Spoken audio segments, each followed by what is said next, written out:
And now you're going to believe us, ladies and gentlemen. Cambridge United are a League One football team yet again, promoted at the first time of asking, with a final day draw at Crewe that was in equal parts palpitatingly nervy, wonderful, horrible, and absolutely amazing. It was the worst way to do the best day ever, but quite frankly, who cares? Promotion is secured. After a season built on the best defence in the EFL, it was only fitting to go up with a clean sheet and I suppose the platform of all platforms to build on. Welcome to the much anticipated review show.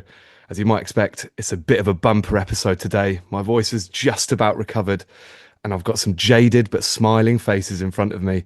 Tom Walker, how's the head? The head's good. The head's getting there, I should say. I was actually going to ask, should I say, how's the leg? Because I heard you had a bit of a slip when you were making your way onto the Crewe Alexandra pitch. Yeah, there's some great content. I realised probably about 20 yards into the sprint from the stand onto the pitch why footballers have studs on their boots.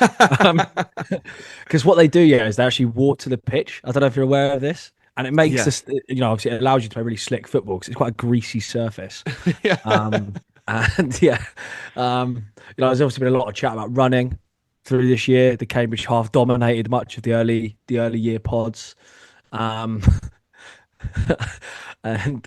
body forgot, like my head knew where it was going. My head was running 100 miles an hour.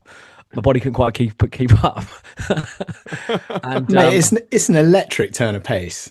You are very for anyone who obviously people recognise Tom, if you look back at any of the videos, you are very much ahead of the pack by a good 20 yards. Like you really put distance between yourself and everyone. The thing is, I realised afterwards, I was like, God, that was high risk, high reward, because I was pretty confident I was the first on. Just turn around, no one else has gone. Banned for life. Like, how's the head? Yeah, it's fine. I've just got out of prison. 3-year banning order. Pod's going to be tricky. You might actually get more analysis out of me. Watch the games. 3 meals a day, regular exercise. It's probably quite a good thing, actually. Have you apologised to Mickey Dimitri for cleaning him out? Oh, poor guy. I sort of stumbled up to him and harassed him for a picture. He probably regretted every bit of his 1 month loan that he spent with us in 2015, 16 or whenever it was. I remembered it. Mate, that's very Utah to do a pitch invasion, be the first on the pitch by a mile and end up with Mickey Dimitri. All these legends, promotion-winning legends. The funniest thing is, it wasn't even him. It was probably someone else. It was probably Josh March or something like that. Yeah. I was like, "All right, Mickey, how you doing, fella?" Good time had by all. We were just chatting obviously before we started recording, and Junior put together a bumper running order. I'll start the bit by saying, well, was that 1 point gained or 2 dropped? That's good stuff. Thinking about clean sheets, Tom. They're always a platform. I said all season they laughed at me. And look at us now. It is hilariously Neil Harris that we got promoted with a 0-0 draw, by the way. It's actually amazing. It was a nil-nil. That's what we call them, a nil-nil. When Harris goes out to get a 0-0 and he does it. If you think Neil is the worst we're going to get, because we're going to stoop a lot lower than that, I think, as the pod goes on. Well, the other voice you're hearing there is a man who's joined the pod with the name Nostradamus. Look, there's a fun drinking game people can do listening to this pod. Take a shot every time Matt Caspel says the words 82 points. By the end of the pod, you'll be absolutely hammered. Mate, what year for me? 82-minute half marathon, 82 points. Actually, no being enough way. For United to get promoted. Yeah, I hadn't. That is incredible. Oh God, people. 3 or 4 people found me during pitch invasion and were like, who I've never recognised. They were like, 82 points. Like, I was like, this is great. I was just like, this is like some weird, like, maybe I have died. Maybe Derby Nutter did kill me, like we spoke about in the preview, and it's actually happened. It's funny because in amongst some pretty terrible predictions this season, you like, nailed a couple. Which just to be clear, like pre-season, I predicted us to finish 14th in the league. So I needed this, reputation restoring prediction. A lot, How a lot of work to do with our reputation still. you were pretty bullish, I would say, before the Barrow game, at least 82 would be enough. And I think I asked you exactly the same question on the pod. It might not have been on the pod. It might have been maybe before one of the games or at the pub or something. When our game finished 0-0, how confident were you 82 was going to be enough? Yeah. Yeah. Or at half time, when you looked at those 82 points, were you like, 82? that's fine. We're fine. Lock it in. It's fine. It's absolutely fine, boys. No problem at all. No, not great. No, it was a nervy afternoon, God. Again, as predicted in the preview, where I did say 0-0, and I did say we'd all draw and it would be fucking horrible. So I don't know. That to me is almost that's almost a more impressive prediction in a way, because 82 points looks great now, but it was so doable a couple of weeks ago, and it looked like, if anything, it was too low. But like, to predict all 3 draws on the final day, you should have had a couple of quid on that. Yeah, maybe. Yeah, I don't know. Put your money where your mouth is, mate. Emotional hedging. Yeah. Didn't rate it obviously that highly. I don't know. It's just, I mean, all seriousness aside, like, I don't know. I just listened to the preview pod again before we were recording this, and I was like, you're just grabbing around for anything, aren't you? Just knowing what we've done all season away from home, and knowing we have this kind of approach to these football matches to keep things very tight. It just felt like we would revert to the norm. We can't control what's happening in those other games. Obviously, we'll talk about the Crawley game, but it's totally nuts. Those highlights are wild. MK Burton all over again, isn't it? It's just honestly, like, thank God in a way it's like the phone signal wasn't that good, so you couldn't really have a proper perspective on what was going on in that other game, because it was just I don't know. It's part of the drama. Like, we shouldn't be able to get good phone signal when the away ends. It actually adds to the day, if you know what I mean. Yeah, because what's amazing is there'll be like one person in the vicinity you're at, and everyone's like crowded round them. Like, there's always one person, and they're all the way over there or whatever. Yeah. And you just have to kind of, I don't know. So yes, I got some predictions right, but I've got a hell of a lot of predictions wrong as well. So look, this is how we're going to do this pod, right? We're gonna do timestamp our day from start to finish. Not to finish. Not to finish. Yeah, okay. Till 9 p.m. 9 p.m. The watershed at 9 p.m. Yeah. What happened at 10:30? We'll end at Islands in the Stream, Tom. That will make no sense to anyone, but we'll come to it later. Before we do that, though, before we go through the day bit by bit, relive it all, has it sunk in yet for you, Tom? Yeah, I think so. Yeah, because we're used to this now. We do promotion. This is what we do when we're in League Two. We're a big fish in this particularly small pond. Yeah, I think so. I mean, it's just felt like it's felt right. I think since probably. I think it sounds weird saying this, right? Because Notts County end up finishing 5th in the league, so going there and losing is not by any stretch a disgrace, really. But it kind of sums up the level of the team we've been over the course of the season, to think that Notts County away was probably like rock bottom. It's like, it feels like that happened, and then we just motored, and we never really looked back. I mean, look, there's been obviously a couple of moments that have been a little bit hairy. Like, you think back particularly to like late equalisers conceded against Swindon, against Cheltenham, MK, that sort of stuff. That's been a little bit disappointing.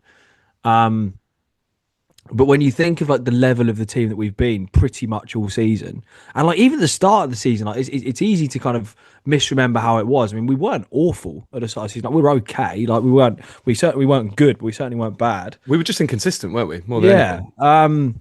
And like, trying to think of a way, kind of way to describe it, but like, when you look at some of the other teams that have been in and around us at points this season, Swindon, they're probably the best example.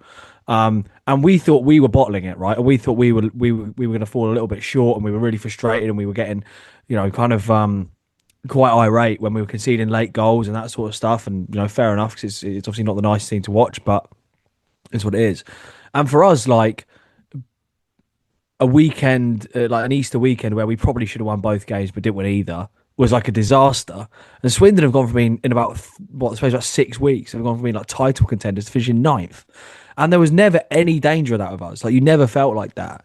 I don't want to kind of like go in and like review the whole season overall because obviously it's just about has promotion sunk in. But I think I kind of I wouldn't say I was steadfast confident throughout. Like I wasn't, my confidence was not bulletproof. But I think from like Oldham away, I've been pretty consistent. Like this team's gonna get top three because we've just looked every bit a promotion winning team. 33 goals conceded. I mean, yeah, platforms to build on all the rest of it, right? But it's true. Like if you can see 33 goals in a season and don't finish in the top three, something's gone drastically wrong somewhere. I don't think that's ever happened, by the way. We would have been had we not got promoted, I think we'd have been the team with the least goals conceded to not get automatic. Well, it's just worth saying. I mean, I was going to touch on this at the end of the pod, but while you've brought it up, it's the least in the EFL. It's the least in the top four divisions. Well, only Arsenal and City have conceded less goals, but they've got 11 and 13 games less played respectively than us. Like it's outrageous to only concede 33 goals in a 46 game season. It's incredible. Yeah. And I think your Swindon reference is probably the best comparison because you think Swindon based their season on they've got Aaron Dryden who's had this incredible season, 22 goals, top goal scorer in the division. They've sort of always been this potent attacking force the whole season, but then really leaky at the other end. And it's like if you look at the two approaches, I guess Harris's has been massively justified, right, by the end result. Yeah, basically that. I mean, and I think the other way of looking at it as well. I mean, again, I don't want to like pour too much cold water on it. 'Cause obviously, it's a brilliant thing getting promoted. But when you look at what we've got, actually, it's probably all right. Save MK because of obviously the money and the resources they've got. We've got the best squad in the league, and we think for me, forget Paul Warren, we've got the best manager in the league. And when those two things go together, like normally this sort of stuff happens. So, yeah, I think we've. Again, like because we do at some point want to do like a full season review, so you don't want to kind of go over it all and pick through the details of it right now. But the other thing I think is really impressive is just the clarity with which we've gone about it, every single part of it. Like you have to roll the clock back to January last year, when Ben Strang leaves the club. We obviously make the decision to get rid of Gary Monk shortly after that, and it like. I kind of glossed over it in the summer because I didn't really want to get into the idea of like, teams that come down typically struggle, that sort of stuff. But they do. And the bottom half of this division is littered with teams that, sorry, not this division, League Two. The bottom half of that division, is sunk in? The bottom half of League Two, that muck is littered with examples of teams, and the conference as well. So many examples of teams who have just either gone straight through or come down and struggled. So to bounce back at the first attempt is pretty good stuff, really, and that doesn't happen by accident. Like as much as you sign a good squad of players, you have a manager that you back, you have to kind of put all the right building blocks in place, and we did that really quite clinically, really, in a way that. God, I'm really going to try and polish a turd here, but how bad we were in the first half of the relegation season has probably stood us in quite a good stead, really, for this, because we were able to basically write off the end of that year in a way that you wouldn't do if you're in touching distance, and just go, look, for what it's worth for the rest of that season, we'll just give it a good go and hope for the best. But we know that realistically, probably unless it's a miracle, it's not going to be enough. And you're able to just plan for a season in League Two. Like what does a good League Two team look like? Basically, like what does a promotion winning League Two team look like? And on pretty much every call, they've got it spot on in terms of the style, in terms of the approach, in terms of the recruitment, the profile of player that we were bringing in. Actually execute and bringing some of those players in. Because I'm gonna cop it for saying it, but you look at like a Pelly Ruddock and Pansy, for example.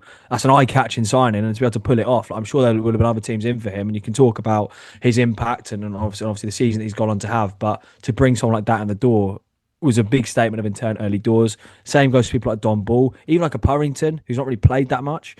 So yeah, I think it's just been a season that deserves automatic promotion at the end of it. Look, the playoffs to the playoffs, you never know what happens if you fall into them. I'm not sure it's quite the lottery people say it is, because I think there'd have been a good chance we'd have come out on top anyway, because I think we are the best of the sides that would have been in it. But you don't want that. You don't want it to be a dogfight. Like this team deserved the top three finish. That's what we've got. So yeah, I'm pretty chuffed, I would say. The alternate universe where we're sat here recording a pod after dropping into the playoffs has actually just like it's such a horrible feeling to even think about if that situation had occurred, but it didn't. Scrambling around for a Grimsby fan for the preview. Oh God! Oh, well, we should tell them they messaged their podcast messaged us, didn't they, last week? In the week, they were yeah. like, "Hey, if you end up in the playoffs, can we do this?" I just don't think any of us replied. We're like, Ignored. yeah, we're gonna ignore that. They're good guys. And then on Sunday morning, I woke up and I was like, "Can I reply to this now?" Or We're like, no, not you. yeah, anyone but Anyone me. but you. What is playoff? Casper, how many times have you watched all the various bits of content the club have put out? Yeah, quite a lot.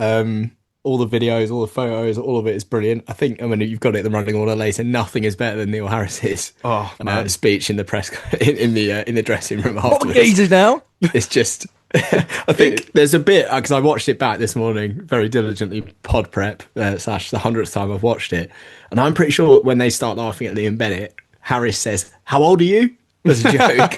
I'm so sure. Go back and check it out because I'm so sure that's what it's all about. I'll give you the quotes from it. My two favourite quotes. And you could confuse this with Shakespeare. It's your strength of character which defines you as geezers. You're now a fucking winner. You're now a proper geezer because you've gone out and delivered. I love it so much. I was just thinking earlier, like, imagine being one of those players. Like, that's like bucket that you just get to sit there and Neil Harris claps you on the shoulder and calls you a geezer. You'd be like, that's it, I've made it. I'd put my head straight for a brick wall for that bloke, I reckon. It's absolutely class. Oh, mate. I mean, the content consumption is just a fantastic feature of moments like this. I always like, I mean, obviously we're not getting old. I'm getting old a bit, but you look at these moments, and we've been really fortunate, I think, the last 4 or 5 years. I know it's obviously most of it's been relegation League One stuff, but I think 4 of the last 6 seasons now we've had there's been a last day permutation or drama. Yeah. Obviously mostly negative relegation energy, but survival of that, pretty dramatically a few years ago. But they are quite rare, these things. I think being on the pitch and celebrating it all, you just remembered then that we didn't really get to do it during COVID, certainly not in the same way. And to be honest, like looking around at some of our call them younger fans, anyone's in there like under the age of about 25, you're just thinking you haven't really you've not really got to do this properly ever. And it's just awesome. Like, I mean, how good is a pitch invasion just to do? On someone else's patch as well, by the way. It's just the act of doing it. And the thing is, years of experience now, I've done enough pitch invasions, and you guys know I love to lose a jacket. I mean, I did lose it later, don't worry, it's gone. But of course, that's it, really? Yeah, it's gone, yeah. What is the jacket count this year then? You must be into double figures. 82, I think. I think it's about 82 now. I double tied it around my waist. Really? When there was about 2 minutes to go, I was like, I'm going to double tie this around my waist so I don't lose it, which I kept it during that phase. But then also I was with a friend of the pod, my good mate, Tom Seal. I literally grabbed his wrist. And because when you invade, you just lose everyone straight away. Yeah. And half the fun of the invasion is like finding everyone out there, if you know what I mean. You're just whirling around finding people and it's so much fun. But yeah, I literally grabbed him and we sort of ran on like almost arm in arm, if you know what I mean. I was like, I'm going to hold on to this guy for a while. And then I lost him. And then he was gone, if you know what I mean. It's just like knowing what that's like and just being able to do it all together with your mates is just like one of the best feelings maybe ever. I think in terms of it sinking in, I was on the Sunday morning, it was my penance for the day out on the Saturdays that had to do like nice family day out quite early. Don't call family day out a penance. It's a penance, mate.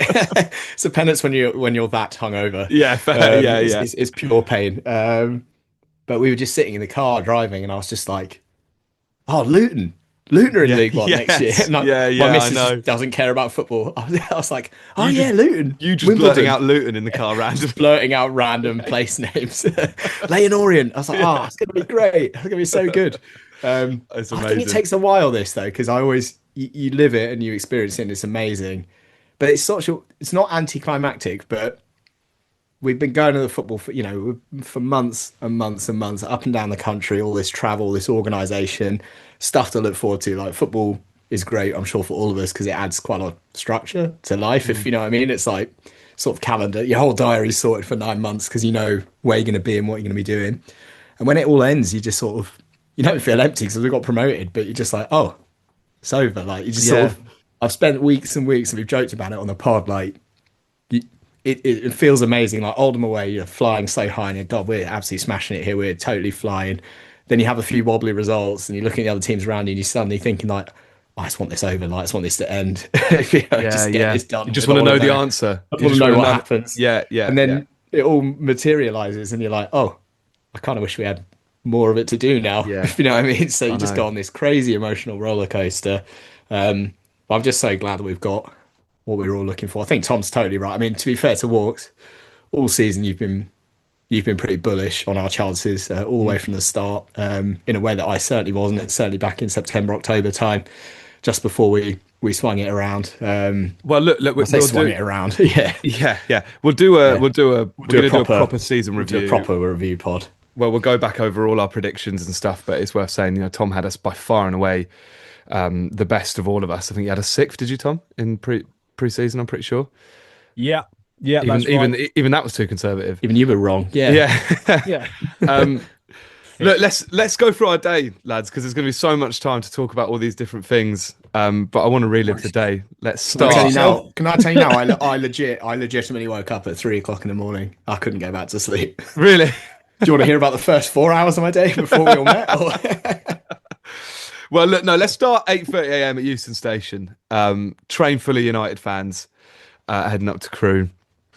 I would say on the train, Tom, in general, it was quite confident, relaxed from everyone. Somewhere in that, maybe people were just sort of trying to be a bit brave and like not show any nerves. But everyone I spoke to, it just felt like there was a bit of like, oh, we'll get it done. That was the feeling I thought in general. Yeah, I'd agree with that. It's funny this because we're going to talk about how nerves sort of develop through the day, and what's brilliant is like from getting on the train to basically being in the pub, your nerves are fine, and then when you get in the ground, it's like it's incredible what a bit of booze does to you, isn't it? Yeah, It really yeah. settles everything. Yeah, no, I think there was just a bit of an air of calm, and I don't know if that was like because we had full trust that we'd do our bit, or just that it would work out. And as Casper mentioned, like we've in different ways, we've seen a few of these last day things before, where you look at the different permutations, you're almost kind of used to it in a way. I think a lot of it comes from it being totally in our own hands, and the knowledge that the reality is we could not do our bit and it could still go our way. So that probably helps with a little bit of it. But yeah, I think it was quite early as well, so maybe we didn't have quite enough time. Well, Casper, you obviously had, by the sounds of it, hours to really mull over things. But for the rest of us, who had a proper night's sleep for a change, actually seemed to, that maybe swung it a little bit as well. But yeah, look, we had, and I think I don't want to go too far with it because, look, clearly there's nerves going into the last day of the season when something like that's on the line. I was just kind of confident that, it'd work out. I think more so than half time, which we'll come on to. But yeah, I think I think nerves were replaced by a bit of confidence. That's what I'd say. And I'd even go a step further if we go forward a couple of hours to the world famous beer garden in the Cheshire Inn. Casper, must be one of your highlights of the day, the beer garden in that pub. Beautiful. Yeah, beautiful. Cheshire is such a lovely county. It really is. And that beer garden really is just double underlines that. It almost It's felt like a prison yard. Like a prison yard is what I sort of described it like. Sort of, I understand why there was a bench there, but the bench also took up about 50% of the floor space of that garden. I feel like totally unnecessary. Quite something. Proper pub. It's the pub's obviously around the U's fans, and at least thinking back to it felt again like a kind of party atmosphere in here. It sort of felt like the sort of last day if we had already secured promotion, as we were all hoping we would have done. I didn't see a lot of I saw a lot of inflatables, fancy dress. I saw that sort of stuff, or at least that's the thing I'm remembering, or maybe because it was notable enough for it to shock me. But again, I didn't see a lot of nerves around. Yeah, no, I know what you mean. I think it's just like compartmentalization, right? It's like have all your fun. You're in the pub, you're with all your mates. You've got a good opportunity to see some good football. Maybe it's the backstop of the playoffs. I've got no idea. Obviously, it would have been pretty gutting, but it's not like it's a bit different to relegation shootout where you're going through a trapdoor basically. So like the only good outcome is not falling through. this big hole in the ground. Whereas at least when it's autos or playoffs, it would have been bad. Obviously, it would not have felt good, and we spoke about it in the preview as well. But it's something like you're certainly still in the running, and what Tom said earlier is definitely right. I think we'd have been the best team that would be in the playoffs. The challenge for us would have been maybe playing Grimsby, a very informed Grimsby, that being a very hard place to go. But if we were going into a playoff campaign, I think I'd have felt reasonably confident, certainly that we'd get to Wembley. And if we made it to Wembley, then you feel like we'd also get it done. But I know what you mean. The atmosphere was quite upbeat. Walker's right. The second you see the ground, even and walk into the ground, it's just a total change. You just I don't get nervous, but I'm starting to get a bit. Just feel it in the stomach. It's always the bottom of your stomach just gets a bit like wobbly, and you're like, oh yeah. There's a football match to be done here. There's like I've had a great day so far, but now is like the moment I'm going to have to actually absorb this football. Football's what we're calling it anyway. Well, exactly. Yeah. I mean, what a game to choose to do a sort of minute by minute timestamp with so much action at play. But look, before that, you've got the lineups come out unchanged entirely. Kai starts even, Tom.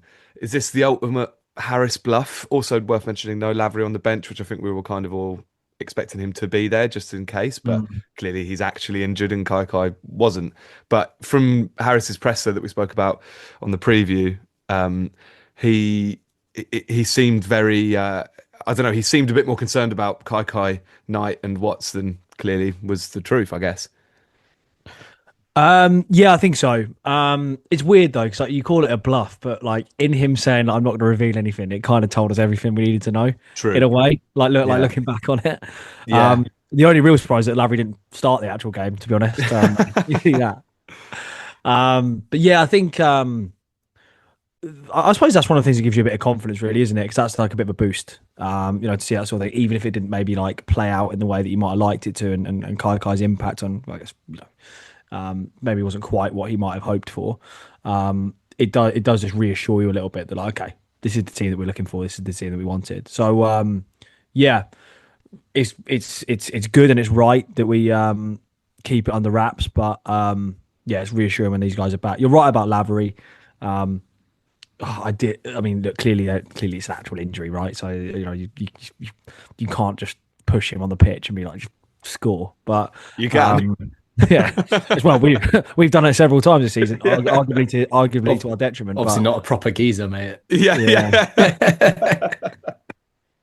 But yeah, I think that's the thing I was expecting that I was surprised not to see. But yeah, it's all good stuff. I'll stick with you for the next question because 3 p.m. in the ground, game starts. Great atmosphere, amazing atmosphere. People in there singing by about 2:20.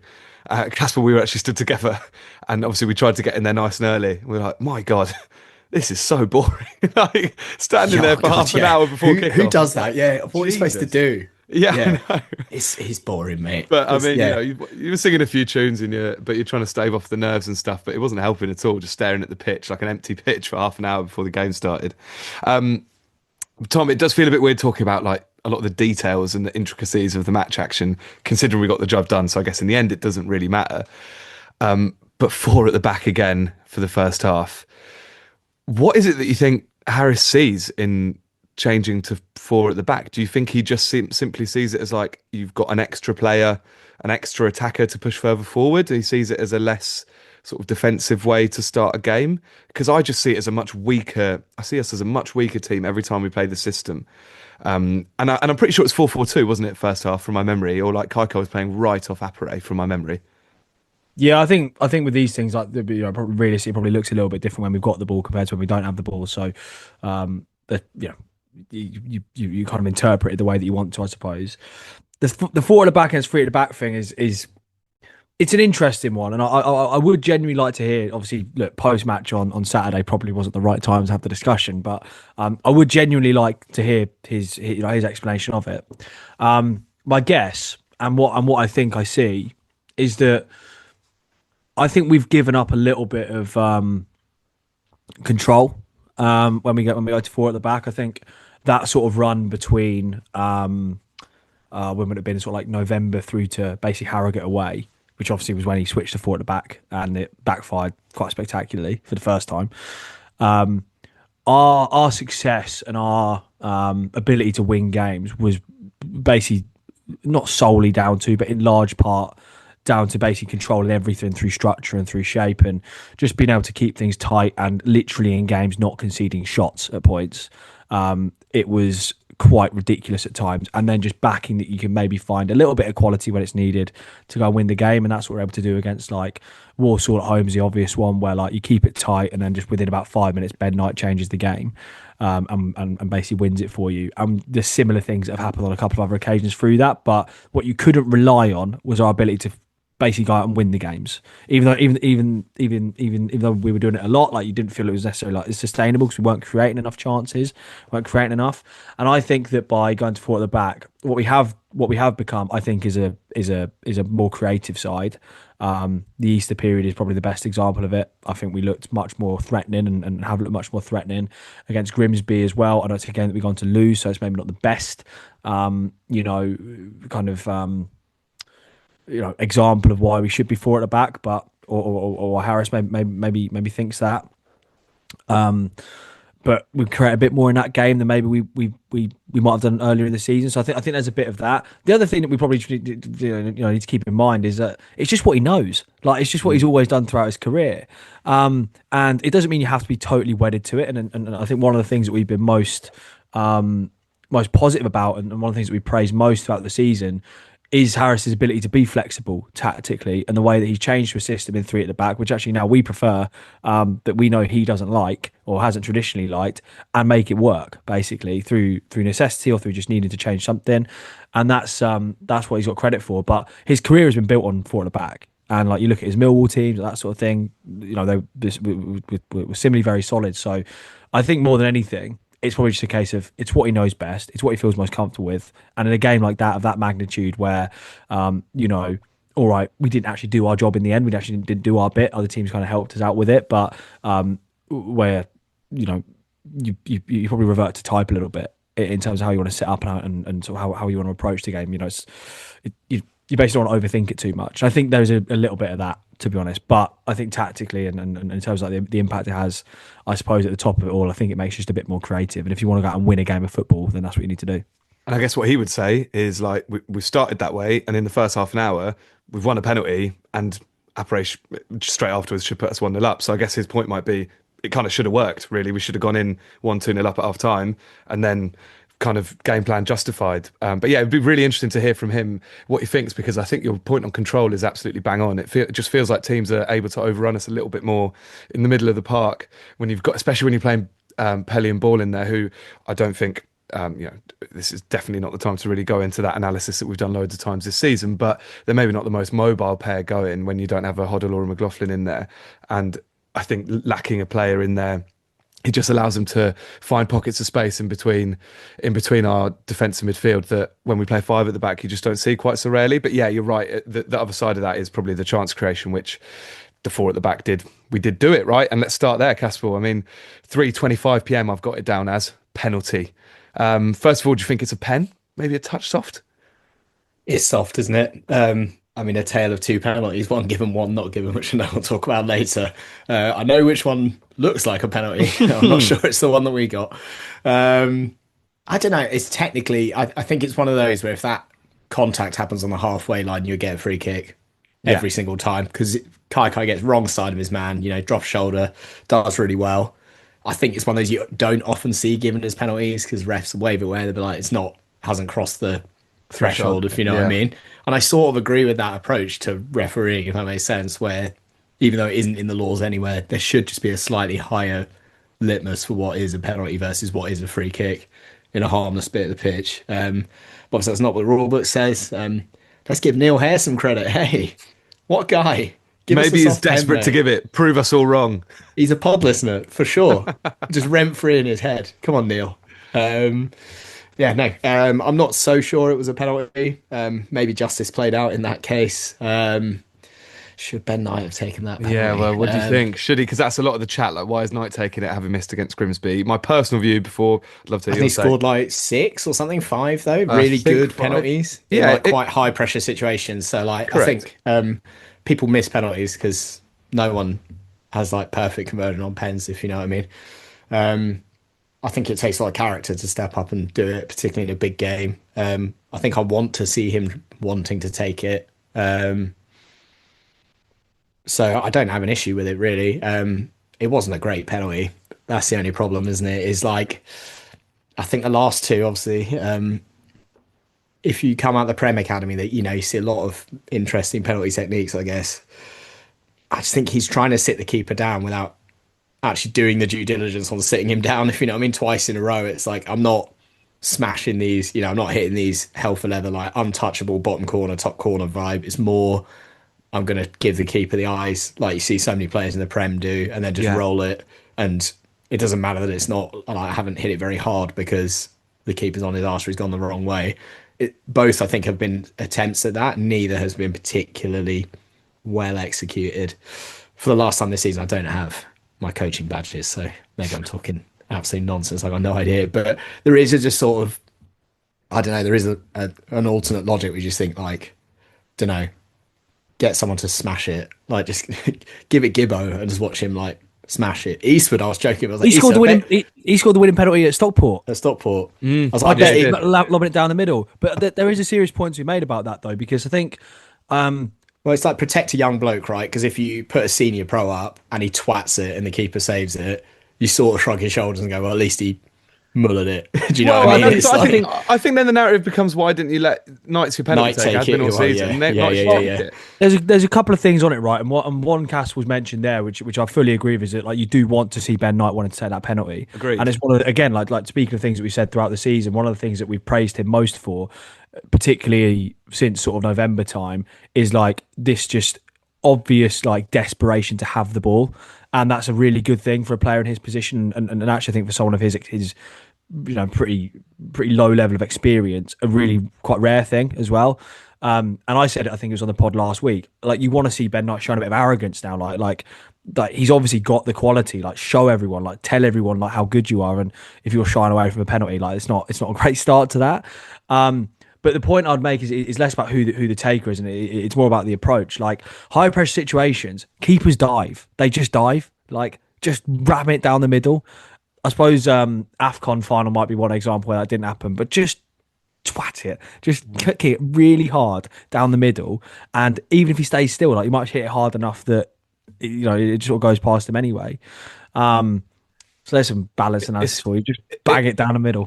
It is tough, probably. I bet that was going for his head, but after the Grimsby one, which I know he's not banked that one down the middle, but he has gone down the middle with that one.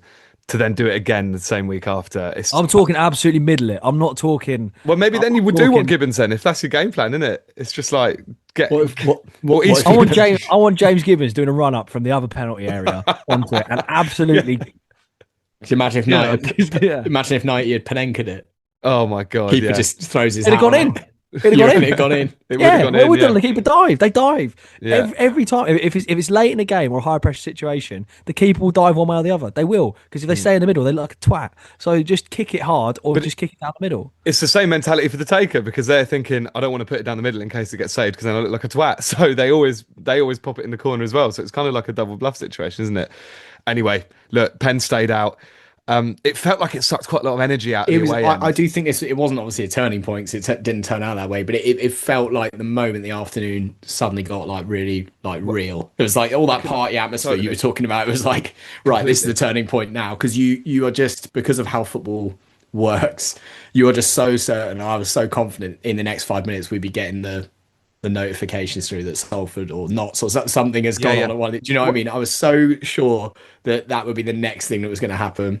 Was like you get the news, and then you're like, oh fuck, like and you're going into a bit of a tailspin. Yeah, completely. I mean, well, when did Notts score? Notts scored 2 minutes later. Yeah. So Notts did go one up 2 minutes after that. That's more Salford you're worrying about, isn't it? Of course, I guess, yeah. But for me, it was just like, just speaking about my own experience here, is like it definitely took all my energy out, and you're absolutely right. Like that kind of it wasn't even nerves. Then I was like kind of like really fearful that I just said to someone like, "Do you ever get the feeling it's not going to happen?" Because it's just like all these chances, like all the way back to Easter weekend, night missing that pen against Grimsby, night missing that pen on final day. It's like, are we? It's. I mean, we keep saying it's all in our hands, but like that doesn't appear to be a good thing at the moment. And it sent my personal mindset into a tailspin. And what that meant is that 2 minutes later, after a succession of corners from the penalty itself, Apre has a chance, which I don't even think I realised how good a chance it was live until I watch it back. It's 0.43 xg. This, Casper, you like a bit of numbers. Ooh, yeah.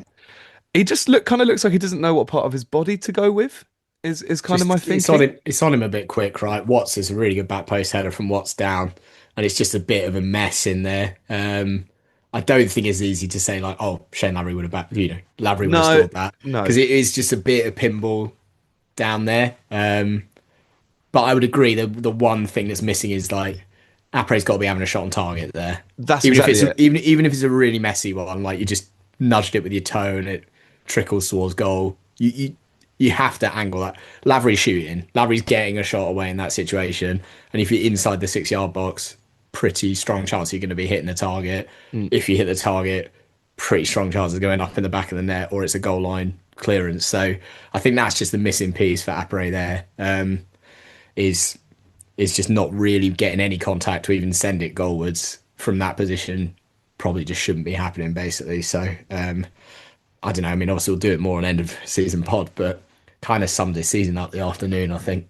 Off at half time, misses a sort of presentable chance. Arguably, is the bloke that should be trying to take the penalty, the ball out of Knight's hands, and being like, "Well, I am number 9, our striker. Like, maybe I will take the penalty because I want." Like, I don't know. This is all a bit of a blur, but I'm with you. I didn't clock how good a chance it was, but I think I was still reeling from the penalty, maybe. So I think I probably still had my head in my hands. At this exact moment as well, 27 minutes into the game, so obviously Notts have gone 1-0 up elsewhere. Not really important unless we lose, obviously. But Salford have a shot cleared off the line and then hit the bar from the edge of the box. So what you were saying about how football works was genuinely like inches from, in a 2-minute space, we go from having a penalty to missing it, and then Salford going 1-0 up, and the whole complexion of the afternoon starts to feel quite different. Fast forward a little bit, end of the first half. They end the half quite strongly, really. They have a great chance themselves through Josh March at the back post, which was kept out for a combination of sort of Eastwood and Pelly, it looks like. But they did have a bit of a momentum going into half time, and I remember thinking, like, just get in 0-0, regroup, go again. Tom, how were you feeling at half time? I think you know I was feeling half time. I was pretty down on the world, I think. Pretty down on our chances, pretty down on how things were panning out. So we talked about our how calm we were pre-match. That had very much vanished by this point. Not so good. I think it's weird because like we're a better team than Crewe. Factually, like we were to beat them at the Abbey. We finished, miles clear of them in the league.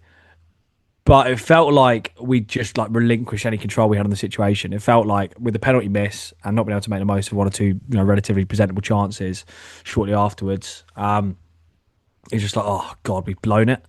Even though we were still third at the time. Yeah, it was quite a weird emotion, or set of emotions, and it's hard to. Like looking back on it now, it's like, oh, that's pathetic. Grow up, like it's fine. Like it's still a long way to go. A lot of football to be played and whatnot, but not so good at half time. I think is probably the answer. It's probably like, as we just said, if you take the penalty out the equation, we probably feel a bit better. But as we said all week, is like what you want is an early goal to settle the nerves, and then you get given the chance from the spot and you miss it. And like I said, I just had that feeling like it wasn't going to happen. Nice to see Josh Coulson and Shaggy in the away end. Should we just have a quick break to talk about Shaggy's rendition of Everywhere We Go? Did you both see this? I did, yeah. Loved it. Fantastic. Loved it. Not much more to add than that. What bloke, yeah. I tell you who I would have had taken that penalty. Shaggy. That would have been absolutely class. Get him running on.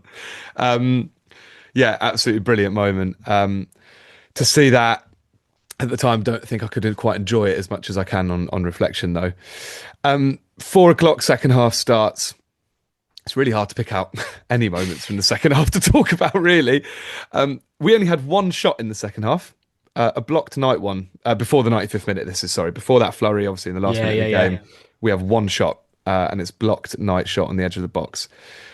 Do you think it was just nerves and pressure getting to us, Caspar? Because it looked like we looked very, very rigid, couldn't string a couple of passes together. It looked like a bit of a shadow of the team that we've seen over the last few months. I mean, I think based on post-match interviews, it was more instruction, if you know what I mean. I think rightly or wrongly, and obviously it's worked. So, and I'm not here questioning Neil Harris, but I think the decision, obviously not deciding to give the ball away or leak possession or whatever, no one is doing that. But I do think within 10, 15 minutes, that second half where we hadn't really got any foothold, any kind of purchase whatsoever, no impact from Nevitt at all, if I'm honest. So I think the decision was just that the other games are going gently in our favour. I'll say very gently because we were on the tightrope, on the wafer. So let's just let's just hold what we have and be very resilient, and let's just focus on almost taking all the oxygen out of the game. It's something we've done really well in away games at other times in this season. It's the sort of thing, if you do it in September, October, November, you're like, this is fine. It's not great to watch, but we are giving ourselves a platform. Might as well say it. You keep that clean sheet, defend that clean sheet with everything you've got, and don't worry massively about anything else. And that's really what it felt like. And I think as that sort of dawned on the whole away end, because it had become very clear, I think after about 20 minutes into that half, you could sort of look around. Obviously the energy levels were there, pretty low, and to be honest, the whole half at that point is just staring at your phone and looking at other people and trying to figure out who has got the best phone signal in the away end and who you need to attach yourself to know what's going on, because it was everyone around us saying it. I reckon several hundred people have said the same thing, which is our outcome here is not going to be decided by what is happening in front of us. It was so clear with about 20, 30 minutes to go in that half. And there's a bit of frustration tied in with that, because it's sort of like, well, it could be like, why don't we try? There's a good chance Crewe are actually just sort of bang average League Two team. And if we make a proper go of it, there's no reason to think that we couldn't just go and get a goal and get a second goal. And I think there was that sense, but we've done this all season, like, in a way. I guess how we expressed it on the preview part, I think I have got this kind of wrong, which is that we've always stepped up and done what we need to do, and obviously we got promoted, so it's great. I think what we've kind of done here, not being negative, is we have done very good at doing the absolute minimum that we need to do to achieve the maximum outcome, if that makes sense. It sounds really negative and harsh, but it's like, in the end, we only needed a point, and it's exactly what we did, and we clean sheeted it, and barring that chance that Crewe had just before half time, we weren't really threatened very much at all. So you can make a case to say it was well thought through, well executed. But it's just a massive risk, isn't it? Because, you can control this game in front of you, but then you're just leaving it up to the gods, aren't you? Because there's a game going on down in Sussex that's got just as much bearing on this one here. And if, like you say, it would surprise me, Harris's post-match, when he says, you can't go and lose the game. And I was like, well, actually, in the end, we could have lost the game. Surely try and win it, and then it doesn't matter. Like, I don't know.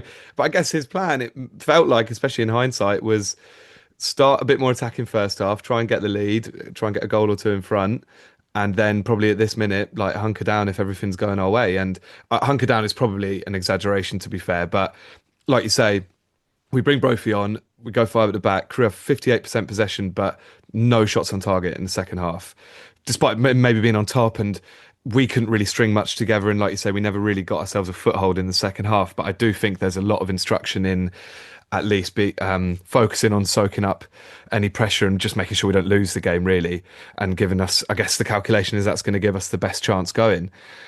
If someone on the bench was watching the Salford Crawley game, I don't think that would have been the best choice to make, because Salford battered them second half. It is an equivalent of MK Burton from The Great Escape years ago. And I've called it at 4:15 p.m, Tom. Have you seen the penalty that Salford didn't get given? We touched on it earlier, but this is hilarious, isn't it? Yeah. If I had to draw a penalty, it's what this would be. It is a sensational decision from the referee to not give the penalty. I was listening to not the top 20's little recap of the last day, and they kind of described it in a way that I hadn't really thought of, which is like the only possible explanation is that like the refs, like I think it's Udo that gets quite well, basically assaulted. In the box. His touch is like too good. Like the ref's not expect it to be that good. So his mind, in terms of what has happened and what he thinks has happened, are just two completely different things. Yeah, it's a proper Stonewall penalty. There's not really loads else to say. If a defender goes straight through the back of a centre forward in the box while the centre forward's got the ball under control, that is a penalty. So to be fair to the defender, I do think the defender studs literally graze the ball, and that's what makes it do this. And I think that's all the refs. I do genuinely, but that's all the refs gone at. And I think genuinely, like old school football, like if you touch the ball, that's it. There's no penalty. He literally swipes the guy completely, like in the act of like just about, I think, feathering the ball with like the very end of his studs. It's a penalty all day. There is not enough contact. Fine, yeah, sorry. Yeah, there is not enough contact. No, I'm telling you, it's a penalty for sure. There's no doubt because he literally swipes him like 99.5% of the contact. Yeah. It's like it's legs through legs. Yeah, it's actually quite rare you get such a Stonewall penalty as this, isn't it? Do you know what I mean? Like, often there's some sort of little like thing that you can discuss and that's a bit controversial or something like that. This is just it's the definition of Stonewall penalty. They even later in the game, I know it's all sort of buoyancy from not getting that first pen. They even have a sort of presentable penalty shout later on. I think it's Udo again. I mean, the penalty the second one they don't get is very similar to the one that we got. That's exactly what I've got written down. It's very similar. It's just as soft as the Kaikai one. It would have been just as soft. If you're giving the Kaikai one, I think you kind of got to give that one, if you know what I mean. Good job. It's a good job Salford have got no fans, isn't it? To build that pressure. Yeah, absolutely. That's a huge moment in the afternoon. So obviously we don't know is happening at the time. 15 minutes later, Caspel, Ryan Loft has a shot on target.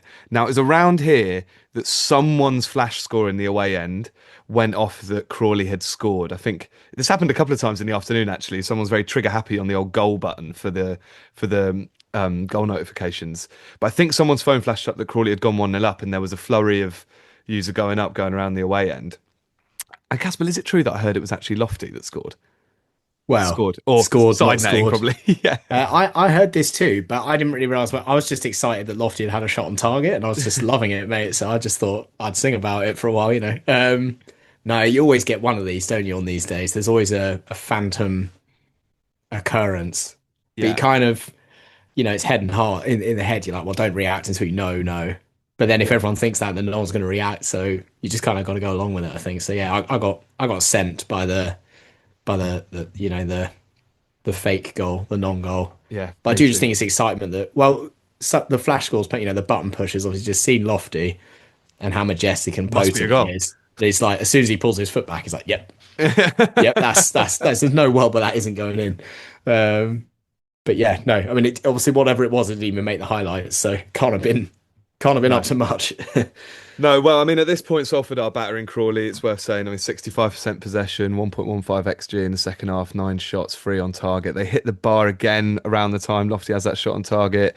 But the point is important for Crawley because they're not clinging on because there's a bit of goal difference in between. But if Harrogate are drawing, so if they score, then Crawley need the point, I think, basically. It's weird how important, basically, I can't exactly remember the permutations, but what I know for sure is that Crawley's draw at Accrington last week, if they had won that game, the complexion of this match would have looked very different, especially in the second half. So it became quite a big player in the whole afternoon. I mean, Udo then misses from like 4 yards out. With 5 minutes to play, they have that other pen shout. It's not much softer than Kaikai. So it's a real... I mean, we are sort of clinging on and just praying to the football gods at this stage as much as we don't know it in the moment. 4:50 p.m, Tom. This one chance we have in the second half. Watt's chance drops to ball, saved or blocked, and then Nevitt's header loops up into the keeper's hands. It's a great double save, to be fair, or at least the first save is a really smart stop. Imagine the explosion in the away end if this goes in, Tom. Bedlam, it would have been. This is probably like the one bit of the day. And again, like you don't want to come across as being negative because obviously, like being promoted is realistically the best thing that can happen to us, really. And that's obviously exactly what's happened, and that's great. but probably not having that moment is a little bit of a would have been nice. Would have been nice to have just done it on our own terms and really, really kind of put it beyond any doubt. I mean, look, what happens afterwards, and that's great. And you know, I wouldn't change it. But yeah, felt like we just needed that goal to go in the back of the net to really ease a few nerves, to be honest. And yeah, I mean, it would have been absolutely lift off if that goes in. I think one point that we've not really made so far, and you know, we talked a lot about Salford battering the door down, could have had a penalty, should have had a penalty, all the rest of it. Crewe's keepers had a pretty decent afternoon, really. Overall, like I know we've not, you know, we've not battered the door down in the second half in the way that you might have liked a team to have done, had, you know, knowing that a win sends you up for sure, beyond any doubt. But he saved a penalty. He's made a really good double save. He's done, you know, one or two other bits in the game, which is pretty good. And I'm not sitting here saying that, you know, like it's a complete onslaught, but probably, you know, we're kind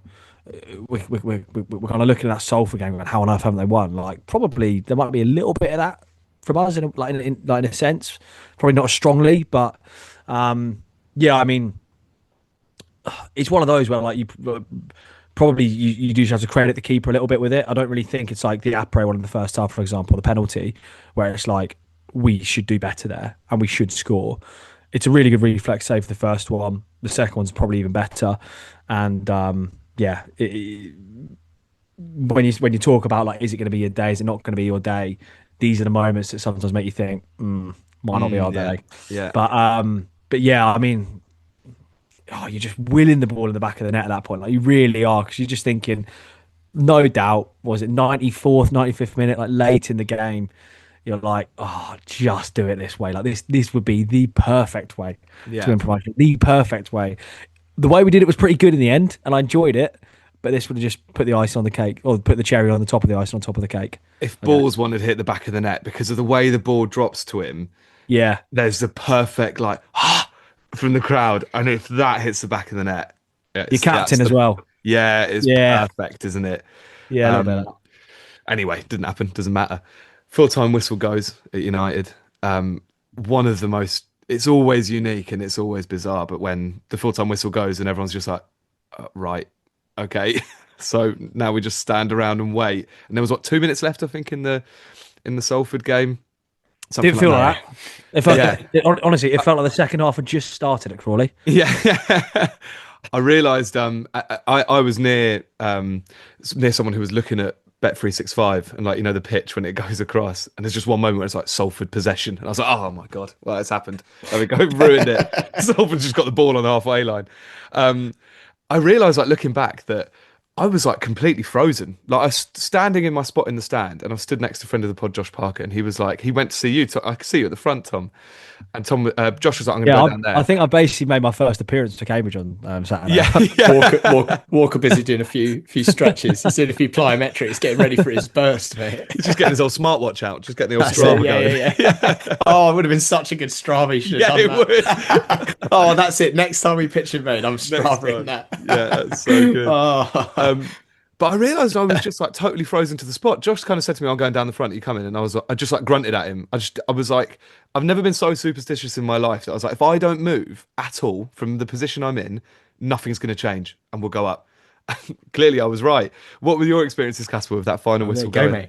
Mate, superstition for you. You've got a gate crash, more press conferences, basically. I'll tell you another one, though. In the first half, I was wearing my sunnies for the first 25 minutes. I took them off, put them in my pocket. Kaiko wins a penalty. So I was like, right, never wearing sunnies again. That's it. That's it. You've gone full Ricky Lambert. Water is. Then I had him off. No. That's what I call a perfect science. Yeah. What were your experiences of that final whistle going at Crawley? I mean, it was pretty nervy. I certainly wasn't, maybe like you, I'm not really a superstitious person, but I wasn't thinking about the pitch invasion, if that makes sense. There wasn't, for me, a thought process of like positioning myself for it.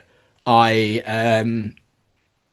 actually just closed my eyes. I just had my eyes closed for about a minute because I was like, I sort of thought, even though this is, you know, it's quite an uncomfortable experience, I was just like, when you look at the entirety of your life and like when you get to actually do something like that, you're measuring that part of your life. You're actually going to measure in minutes of your entire life, like that emotion of being in that gap. And we've been so lucky to have it the other year with the Great Escape, where it's very similar situation where football match ends and all you hear is just like sort of weird intake of breath, and I don't know, everyone's just losing their minds in a way, very still, very quiet.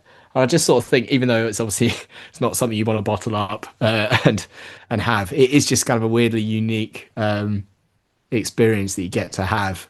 You're sort of with everyone else that is all around you, but you're also kind of very much on your own as well. Yeah. You just feel everything in your own head. And I just sort of, it sounds really weird, but I was just like almost like a mindful moment of like, I'm just going to close my eyes and just sort of just in a way like just manifest is what Swindle would be doing, you know.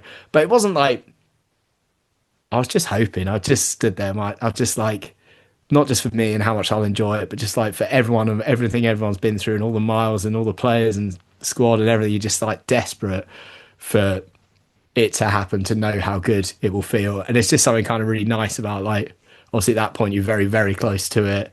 So yeah, I just sort of stood there. I was probably like you, very stood still. I think I had my head in my hands, but I can't even remember. Yeah.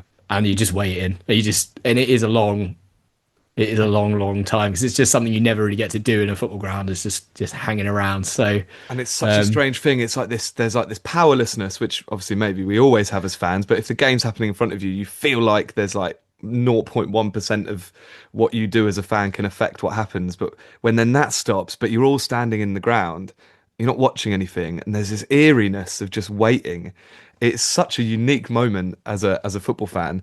And then I had the same thing when I actually, by the time I got to the pitch, when the final whistle went, ran on the pitch, I was by myself because I'd obviously just stood still for about 10 minutes and not spoken to anyone. And I did have this kind of strange, like surreal kind of reflective moment just as I was sprinting across towards the other side. I was just like thinking about all the miles, all those early mornings, all the money, the time, the hours, the effort, not just the podcast. I mean, more just like going and watching all these games. And it's only been one season, and it's not the same. It's not that same like pure relief that like the conference promotion had, where there's 9 years of sort of anguish and the 2 playoff finals. But it's just you're boiling down all the effort, energy, money that you've spent over one season, and it kind of just was the first thing that came into my mind, was just like, especially with you two, I guess specifically, like the amount of those early morning trains going all over the country. It just kind of is all worth it for those moments, isn't it? I just think you got to enjoy it. Do you know what I mean? Like if you can't, even though it's pain, it's like if you can't enjoy that, it's literally why we do this, is like for moments like that. And we've been lucky to have a few in close succession over the last few years, and obviously Newcastle, the Cup and all of that. So we've had a brilliant run of games, even like Man United, you know, we're on a really good run in terms of big achievements and big moments as a football club, where you see some other clubs go like 18 years in League One or something, you know what I mean, without really anything going on. It's a whole generation. You just got to find a way to enjoy those moments, and the pain Absolutely. is part of it. I think it's just like, we've been saying it all season, it's like try and enjoy it, even as painful as it is, because you just don't know how many of those moments you even get in your lifetime, or how many you might have left, even knowing that it can be a long time in between those moments. So yeah, you just got to really enjoy it when it comes. Tom, what were your emotions like in that pitch invasion? Good for the first 20 yards, bad for the It's so good, honestly. Anyone, you got to go find this. We'll tweet it. And Tom Walker's about, clip. He's about 10, 15 yards into the half, I think, just for reference, on the right side of the halfway line. You'll see him, because once you see him, you can't not see him. Yeah, well, it's the one who comes out the blocks like a gazelle, mate. It's like so good. Greyhound out the traps. Yeah, a gazelle that very quickly got caught by an absolutely ravenous lion. Back to the Serengeti with you. Wasn't Louis Apre, was it? Yeah. I'll show you Serengeti, mate. It took such little. Like I didn't even really verify the full-time whistle had gone in Crawley. Oh, would have been great. False full time. One person, one of my mates who like, and this is less about the full-time whistle, but like more about the second half. I mean, I would like to. I didn't catch their names, So apologies. Maybe they're listening. Maybe they're not. I'd like to thank. There was one bloke on my left hand side, and then there was a couple about 2 or 3 rows in front of me. And for 45 minutes, I reckon every 20 or 30 seconds, one of them was getting a tap on the shoulder. How's it going? How's it looking in Crawley? How's it looking? What's the score? Still 0-0, still 0-0, still 0-0. Great. And then obviously, when the full time whistle goes, it is just good. I mean, like I always say, it must be a bit weird being a Crewe fan seeing it like from the home end. And to be fair to them, like I think they were, we could have asked for better hosts for that sort of day because they were really good. I mean, you've got every right to be a knob about it, to be honest. If you're Crewe, steward in, fans, like whoever, but they were really good. They just let us have our fun in and sort of kept it good, kept it safe, all that sort of good stuff, even with obviously other bits going on. Which obviously required attention as well, but like it's just a really good thing. Like Casper was absolutely right. Like you don't typically get many of these moments. Obviously, again, like we're fortunate that we've had a few of them recently, basically.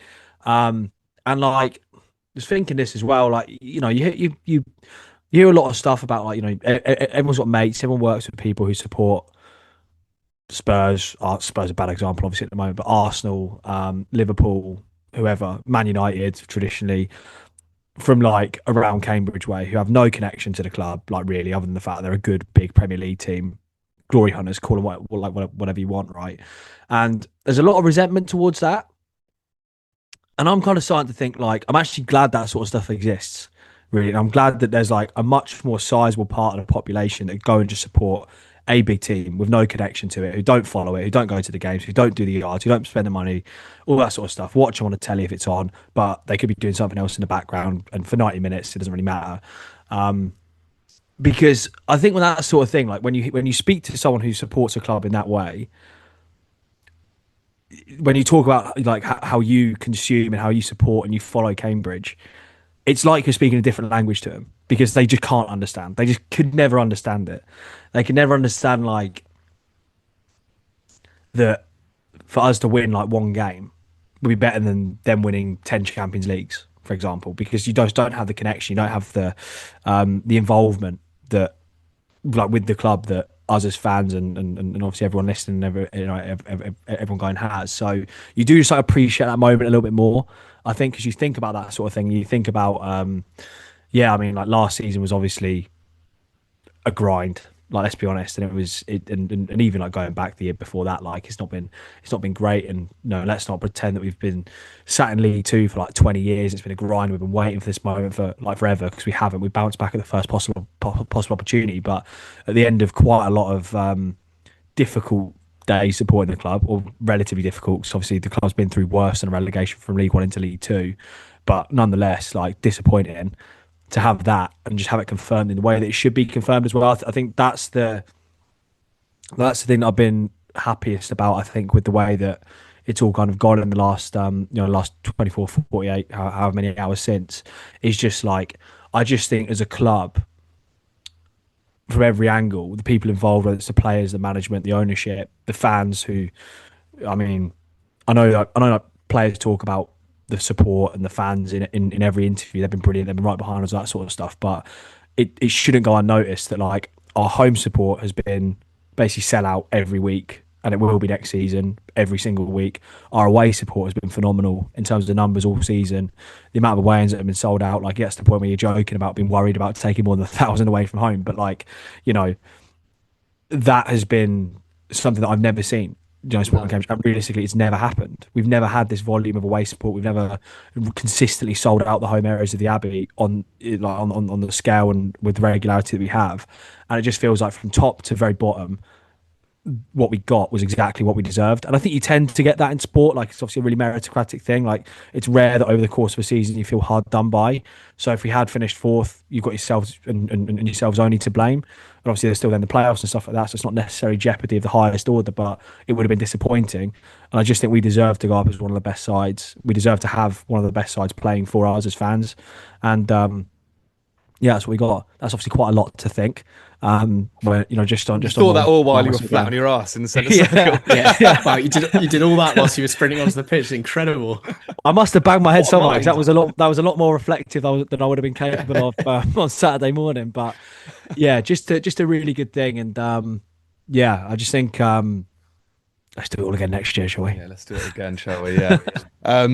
Look, the post-match interviews, I think, are probably the next thing to talk about once they sort of managed to corral us off the pitch. I think we should start with Harris's one, which he did for the club and the BBC. Kind of want to use it as a moment. Well, let's use it as a moment to give him some praise, obviously, as a manager and the job he's done. But just firstly, I wanted to say I thought his interview was really, really classy, mentioning not just the work that him and the players and the staff have done, but specifically calling out, spending time in that moment to call out not just the work that Mark Bonner has done his first season as director of football, but also the owners, Mark Green and Paul Barry. Talks about them with such like sort of candid like fondness, and really talking about the importance that they have to this football club. I mean, specifically Paul Barry and the long-term involvement and such hugely important figures at this club, and shows the kind of strength of the team we have now behind the scenes, which, as he rightly said himself, like we should feel very lucky about that, shouldn't we, Casper? And it's one of those things that it makes me think, now that the dust has settled and you look back on it, you look at this promotion as a club, not just the team and the 11 that will go out and represent us every week. We go up in much, much healthier shape than the last time we did this promotion. Yeah, I mean, that message board thread. So is Neil Harris the way forward? Yeah. Might be time to retire that one, I think. Yeah, I mean, Harris deserves tons of credit. He's proven probably everyone wrong, really. I don't think there was anyone out there rating us as an automatic promotion contender. Obviously, I was fairly down on our prospects. Thought we were just going to find it a little bit difficult making the change, and big squad turnover needed. Huge kind of change to how the whole football operation runs. Like, they've presided over really big change the club's changed tons in the last 5 or 10 years anyway, but even in the last 18 months just changed again, sort of really significantly.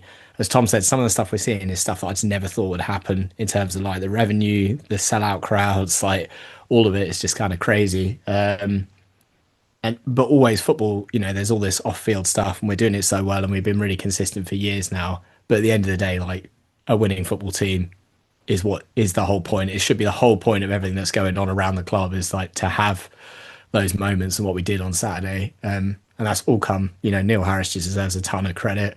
I think they got that recruitment really good. Obviously, striker is still a bit of a debate probably. But we were the 8th top scoring team in the division. It's not bad. Defensive record, brilliant. I just think we recruited really well to marry up to the manager, if you know what I mean. Like the marriage of manager and squad compiled was pretty much spot on. And for that, Mark Bonner obviously deserves a ton of credit. Like, he's a club legend already anyway, but it's worth pointing out, like, it's his first actual season doing a job that he's never done before. That makes him pretty inexperienced, even though he's got tons of football experience. Like, it's a totally different thing that he's doing now. And he's obviously done it terrifically well to help us get towards the outcome we've achieved. And then on, obviously, Mark Green and Paul Barry. We visit this topic every few months on the pod anyway, but it's always worth saying, in moments like that, when you're reflecting on everything that's gone into it, that is the moment to show a huge amount of gratitude towards both Paul and Mark, not just from us personally as a pod, but just, our window as the fan base, voice of fan base, which we get to be occasionally. It's just a reminder of like how much, you think we put in a lot of time, effort, and energy, hauling our asses out of bed at 7 o'clock in the morning, getting on a train and having a few beers with your mates to watch football is obviously a lot of effort. But the amount of effort, time, money, energy, money, frankly, expended by these guys in pursuit of the football club and supporting the football club is obviously like on another level, and it's allowed us to operate at a level slightly higher than I thought we would maybe ever be capable of doing in terms of like club infrastructure.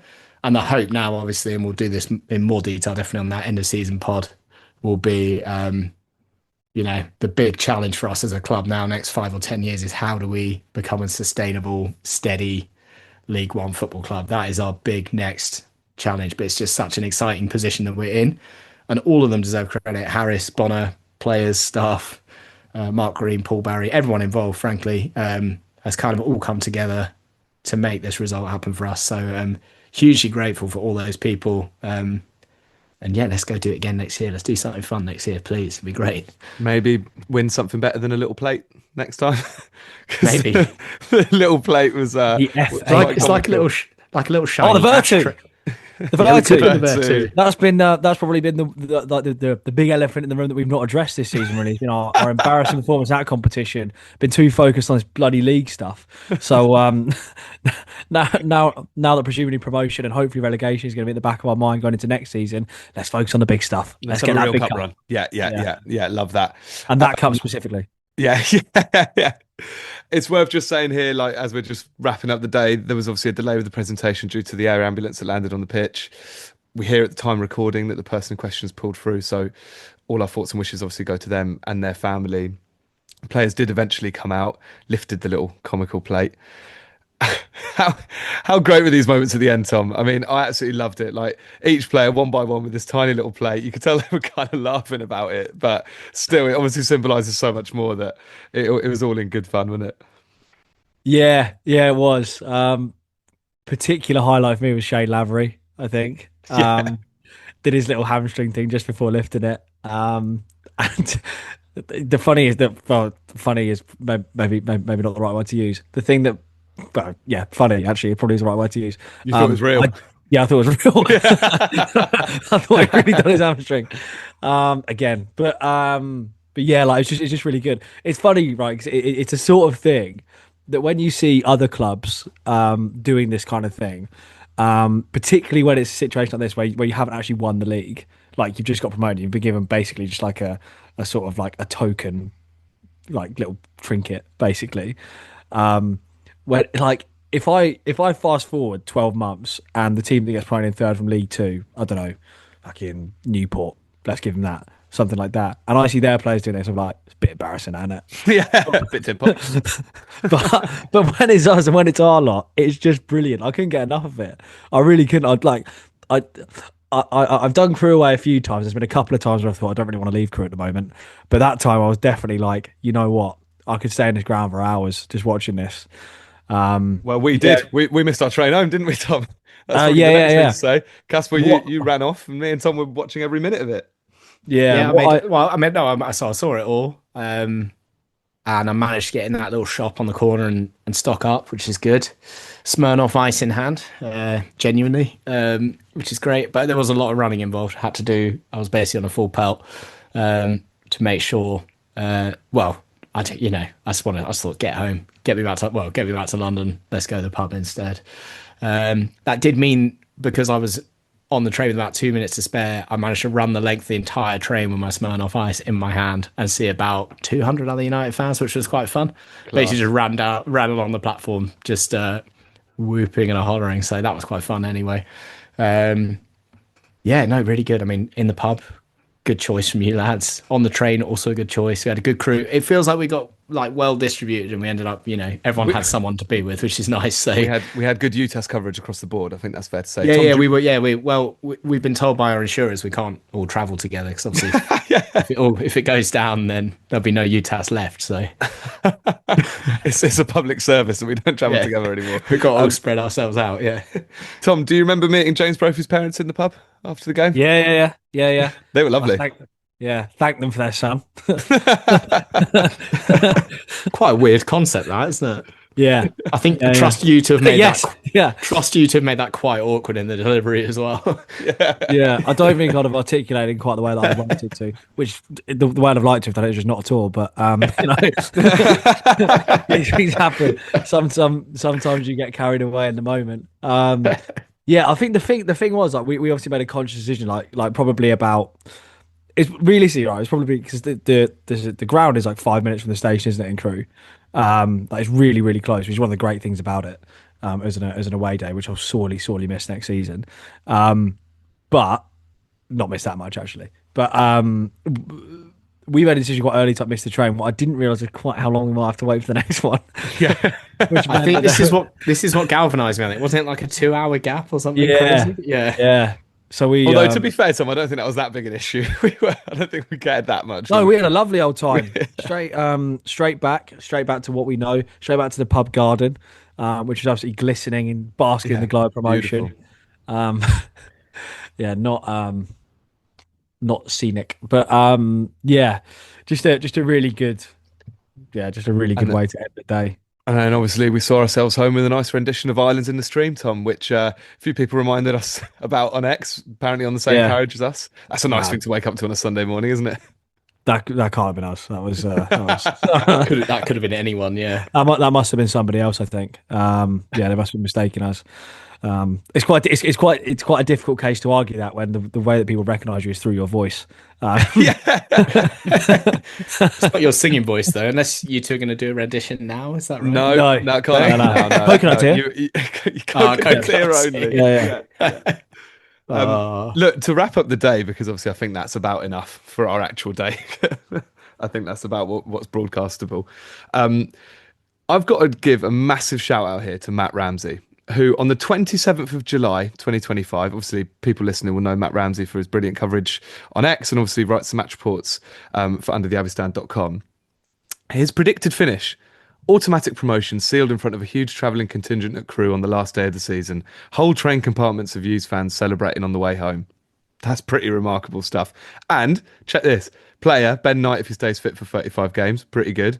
Villain Aaron Collins at MK Dons for scoring the goals that prevent us from winning the title. That's not a bad free, is it, boys? Casper, your title's getting pinched off you here. It's pretty good, that. I mean, well done, Matt Ramsey. Yeah, that's pretty good. Oh, mate, have you heard anyone say "well done" quietly? It's like the Come Dine Me scene, isn't it? All the Very sad little life. You can at least pretend, Casper. Come on. No, I mean, I like Matt Ramsey. That's great stuff. That's great stuff. Listen to Matt Ramsey. Basically, when you're putting on your pre-season wages, listen to Matt Ramsey. If you need, in-flight analysis, then it's Matt Caspel. There's some other Matt for something else. Yeah. There's always a Matt for something. There's always a Matt for something. So look, lads, we end the season third on 82 points. Caspel, great number. Concede 33 goals in 46 games, the least in the EFL, as we said earlier. Next best is only Arsenal, Man City. Played a lot less than us. I mean, it felt strange to kind of say it on Saturday in the isolation of just that game, Tom, but over the course of the season, promotion has been so well deserved. And in fact, and I don't want to make this a negative at all, but should the only frustration be that we didn't give the title a proper run? Yeah, a little bit. And it's funny because like we obviously had the discussion. I think it was probably might even have been after Oldham. I think because like Oldham away like sticks out to me as the day that like I think really like sort of opens your eyes. Like this is the team that will go up basically. We have had a discussion then, and like I kind of veered towards it of like actually the league winning the league means quite a lot. Like to me, like I'd really like to see us win the league. Like obviously we're not a football club that have over the years won many titles, so it'd be really nice to do that. And then obviously like towards the end of the season, as it all gets a little bit hairy and a little bit squeaky bum time and all that sort of stuff, it does very much become about like just get the job done, like one way or another. Don't really care how it looks, how it feels, how it tastes. Just go up basically. And look, I think over the course of the season, I mean, look, I mentioned a couple of times that like you do finish where you deserve to, for the most part, barring any strange circumstances, points deductions, whatever, which obviously we haven't had. Bromley are probably deserved champions. They're the story of the season in the league. MK, I don't know how you analyse their season. I'm sure their fans will have enjoyed it a little bit, but I can't imagine they've enjoyed it maybe not as much as maybe we might have done, despite finishing slightly above us. When you think of like literally the millions that's been invested in putting together like a ridiculous squad for this level, for them promotion is a means to an end, because for them realistically it's going to be more about how they're going to fare next season in League One. So like it is what it is. And for us, I just think, look, the season could have delivered a lot more. It could have done, and we could quite easily be sat here, basically post title parade through the streets of Cambridge. That's a believable world. But it also could have been a hell of a lot worse. And I tend to not really like the sort of mindset or the kind of discussion of like comparing our situation with other clubs and going, well, look, well, we're doing all right based on that, or like it was worse 25 years ago, or whatever it is. So actually, we're doing okay. Like that sort of chat, which obviously does come a lot, particularly when you're struggling with things. But it's also true. Like it is at times. Like I think, like the amount of clubs that have come down from League One and really, really struggled. It's not insignificant at all. Like that we've actually managed to bounce back. So yes, like there's a world in which we could have won the league, and realistically, we're a couple of minutes over Easter from that happening, basically, and that's not a bad situation to be in, I suppose. But I have to say that I think the disappointment that I feel about not winning the league is nowhere near what I thought it might be back in January. Because back then I was like, look, we'll get promoted. Don't worry about that. It's all about winning the league. Whereas I don't think that's the case now. But what a discussion to be having. I mean, Yeah, that's it, isn't it? It's not a bad situation to be in. It's almost the biggest compliment you can pay the team. That's a discussion that's genuine. If you see what I'm saying, I don't mean it as a criticism. I mean it totally as a compliment to what Harris and the team have done. Yeah, and I am purposely leaving some stuff at the door here because I think you know, like the players, the squad, they deserve a more detailed like review and intrinsically like through a season review. But what I will say is that coming down from League One, like the reason I've had confidence pretty much from day dot that this team would be a team that is at least involved in a conversation relating to promotion, even if it didn't go quite as far as automatic promotion in my sort of pre-season predictions. Yes, the quality of the players, definitely, and yes, ownership, and great to have Mark Bonner back in whatever capacity he basically wants to be at the club in. That's fine with me. But to me, it's basically been about the manager all season. And when you look at the way that we've built, I think we've built more in a way to kind of get out of this league, and I think it's right. Like you look at the challenge ahead of you, but what we've actually done alongside that is I'll say again, like we've built a hell of a platform to go and attack League One with, because I feel a lot more confident now that we'll kick on and do okay in League One. You know, I'm not suggesting we're going to do like a straight through the division sort of thing. I'm not quite that bullish just yet, but I think the characteristics that we've got as a side, and this comes from the manager, sets you up so well to go and be competitive in the division above. And I think when you round it all off and you really kind of look at it, you know, at the sort of top level, the one thing that we said and we repeated basically throughout our time in League One, but particularly in that first season back and sort of after the last promotion into League One, was look, for clubs of our size that operate on the sort of budgets that we do, it's probable that we'll be in League Two again at some point soon. And obviously that's what transpired. But the real definition or sort of how you look at how successful our period in League One, however that proved to be, how successful that period has been, is what shape do you go down in, and how ready are you to basically attack League Two again to come back up. And we've gone down. We've been one of the best sides in the league pretty much throughout the season, and we've come straight back up. And you go up in really good shape with confidence. We can recruit well, that we can, you know, compete.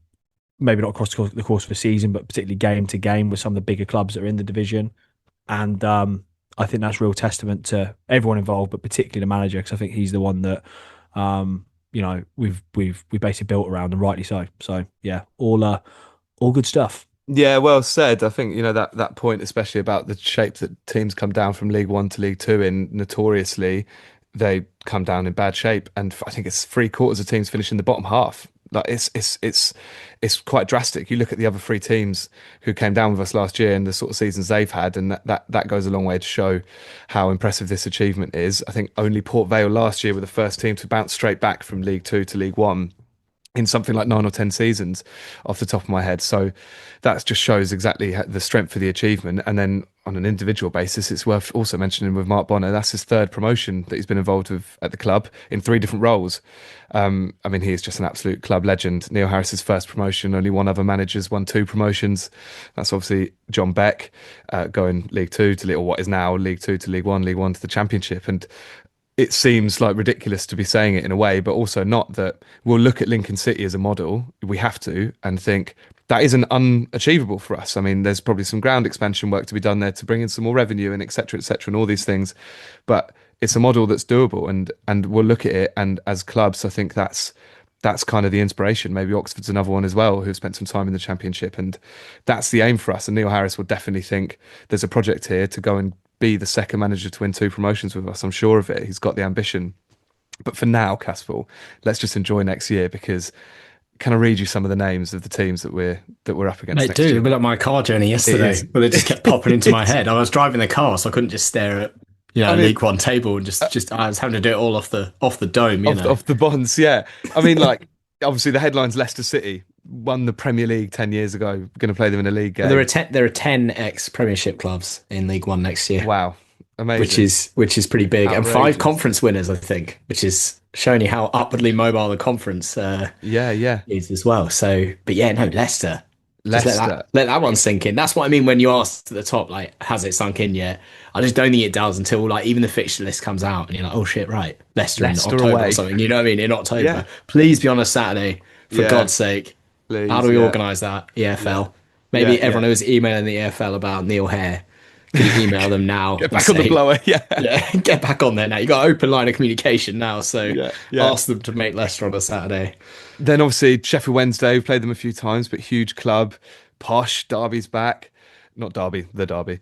Leyton Orient, always great. Wimbledon. Luton, I'd totally forgotten about. Luton, totally forgot. That was one that like popped up 20 minutes into my car journey. Oh, Luton, yeah. I was like, did they miss out on the playoffs? Luton? Well, they did to Stevenage, who hopefully, if they stay down, then you've got Stevenage there as well. A nice weekend in Blackpool, maybe. Always a nice weekend. Even like Plymouth, Huddersfield, like they're all proper. Doncaster's not a bad way. Honestly, it's like proper. Like they're all. It's just the big difference between those 2 divisions. And like obviously League 2 is fine, but League 1 is properly like they are mostly proper football clubs up there. When I think your worst away is probably Burton Albion. Burton, Bromley, probably, maybe Bromley, but then I still think that these sort of satellite teams around London South East area, at least they're nearby. Like I don't like MK, but MK, Bromley, Wickham, Reading, Oxford. I've not named 5 particularly great away days there, but at least there's just this group of teams that are within an hour or 2 radius of us that they can be made into great day outs, Caspel. I promise you. They all can. Make them into great day outs. We can find a way. We'll find a way. We normally do. What a season. Yeah, something to look forward to next year. Look, we will do a proper season review in the next couple of weeks. We're just figuring out our timetables. We'll do bumper, probably like an award show type thing, going through players of the season, do proper analysis of the squad, best games, best moments, all of that. So you've got that to look forward to. There's also going to be some extra pods. They're probably just going to be for Coconut tier members. We haven't got our plans in place yet, but obviously under theabbeystand.com, if you need more promotion content, it's going to be there over the next couple of weeks. And there'll be plenty of stuff on the website as well, celebrating and looking back over everything. So make sure you're signed up over the summer. People to thank, I think it's worth just taking this moment. The website team, Ben Griffiths, Matt Ramsey, Matt Goodin, for all their amazing insight and work on the website. Adam Bridgeland for helping curate the amazing Matchday poster series on Instagram. And obviously all of our Coconut team members for just being legends, helping to support us, do what we do, keep this a thing that we can do as regularly and hopefully with the level of insight and detail that you all love, and keeping us doing what we're doing. Obviously, thank you to the Old Spring, our brilliant sponsors this season. There's still happy hour over the summer, so don't worry, get yourself down there. World famous Scapacity is obviously the best way to celebrate promotion, so thank you to them. And then thank you to you boys as well, Tom, Caspel, George Swindle, obviously. I mean, what a season, eh? What a season of content. I mean, hours and hours and hours worth of agonising, deliberating, theorising, Caspel. It's all been worth it. That's it. Let's pat ourselves on the back for a minute. We've put over 100 podcasts out this season. That's a lot, isn't it? That is a lot. Too many. That's too many. Yeah. Well, there was that crazy spell when I did like 9 in a row or something. Yeah, and no one wants that. I was getting messages from people like, not another one. Yeah. No, man. I mean, obviously, Jules, you put in a ton of effort as well, mate. So make sure you get your credit. Well, I'm just nicking all the Coconut tier money, aren't I? Well, you are. Trips to fucking Australia, all over the place. Yeah, it's been very lucrative for you. This. No, I'll shout out Swindle. To be fair, he does so many of those fan interviews for us. Yeah, I'll give a rep for Swindle. Why not Swindle? It's that. Look, yeah, definitely well done, Swindle. Well done, all of us. Big pat on the back to us. If you want to say thank you to us, the best way to do it genuinely is sign up to the Coconut tier. It's the price of a pint a month. it helps us out massively. You can give us more money as well. That's You can. fine. That There's is an an option to do more money. You You don't get have to nothing more. stop there. You get nothing extra. But if you fancy giving us more, go for it. Imagine how if you think signing up for a monthly subscription at the price of just 1 pint is going to make us feel appreciated. Imagine how many 10 will make us feel appreciated. Yeah, exactly. Just before Leicester away, if possible, that would be ideal. If you want to fly there. But no, look, there will be some more pods over the summer. This isn't goodbye, but it's kind of a little full stop on the season. And what a season it's been. Probably the last person to thank, boys, is probably Neil Harris, Mark Bonner, and all the 20-odd players who have made this possible. So thanks to them. And, well, boys, see you in a couple of weeks, I guess. That's the stress over, isn't it, Tom? Yeah, just about. Now it's feet up. Watch the World Cup, mate. You got your next football disappointment on the horizon now. God, no, I think I watched the bun fight that is the League Two playoffs before that, and just thank my lucky stars we're not involved at all. And then that's very much like a small matter of sort of subject, that isn't it? Then the small matter of a World Cup to look forward to. Who do you want up out of those four? No, I don't care, mate. Don't care. Good, fair answer. Yeah, Casper, yeah. do you care? Do you know what, mate? Notts is a good away. Notts is a great away. I can't add Notts into those away days. Yeah. Wow. I can't even remember who's in the playoffs. Don't worry about it. I'm not worried. You should be. That's swill. Yeah.